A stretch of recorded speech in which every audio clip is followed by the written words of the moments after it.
Coach Clark. First of all, you have to tip your hat to UCCS. You know, they imposed their system and will on us more than we did them. And you have to give them credit for that. You can't shortchange them. They had a really good game plan. I thought that they had a tremendous system of urgency, and, you know, they made plays all across the board. And we were bailing water all night, but give them credit on that right there. As the game unfolded, we got ourselves backed into a corner, and we had pockets where we fought back and we made it manageable. Mainly at halftime, being down only 4, you know, wasn't the worst thing considering how the game was going. But you have to give Derrick White, you have to give Coach Culver and their whole unit credit. So now that we got that out of the way, this is not a funeral. This is not a funeral as this press conference unfolds right here. This is about us regrouping. This is about us holding our shoulder high. And this is not about letting one defeat, you know, define who we are. Because at the end of the day, we're going to find out who we play on Sunday, and Coach Clark is going to get busy that moment for that game plan to get ready for that opponent. And I will have a game plan in place on Monday, and, you know, we're not in too bad a shape. We're going to play basketball. We're going to be one of 64 teams that continues to compete. That's pretty much I can say for certain right there. So, again, it's like I teach my kids, and they're 6 years old, but they're not too early to know this right here, is that, you know, there's 2 outcomes in a game. There's winning and losing. They're one and the same, and you have to be able to deal with it. So when we lose, we don't like the feeling because it doesn't happen a whole lot to us, especially in that manner right there. But you know what? Part of seeing what your character is growing is, can you deal with this moment right here? So it's not like we were playing with the house's money. We wanted dearly to win a RMAC title tonight. It didn't happen for us. Our dream got killed a little bit. But, again, can you deal with losing? Can you get back on your feet? And can you keep the train rolling? That's what this thing's about. There wasn't much difference in the defensive game plans. I just thought he created space tonight. I just thought at times, you know, we played him in between at times. And our game plan was always for him to see 2. I don't know if we executed to that to the fullest point. But as the head coach, you have to take the fault for that first and foremost. I'm at the front of the lines right there.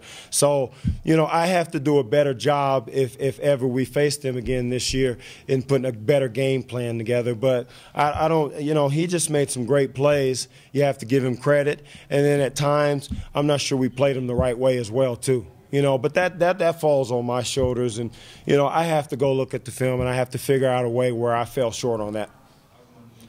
Oh, sure it was, because we hang our hat on defensive rebounding. And in order for you to be a championship team, you can't be on the negative side of rebounding. And, you know, we talked about that, and we knew that. And I thought they beat us to some balls that were 50-50, where we both had chances at those balls. And that seemed to be a pattern early in the game. And I'm not sure if we ever really reversed that. I didn't think we worked as hard as we needed to work on offensive rebounding because we missed shots. You know, so again, I told you that they imposed their will on us, and that was one area that we came up short. Coach, how was it trying to combat? You know, Coach Clark has to do a better job and give us more stuff against the zone. You know, I didn't give us enough bullets to fire with against that zone. And but that's part of growing and continuing to try and be a good coach on it. You know, it was a pretty good game plan by them. You know, I thought that when they got the lead, they said, hey, let's go to a zone. They had nothing to lose on it. And, you know, it's like anything, man. If you find something that works, you're going to stay in it.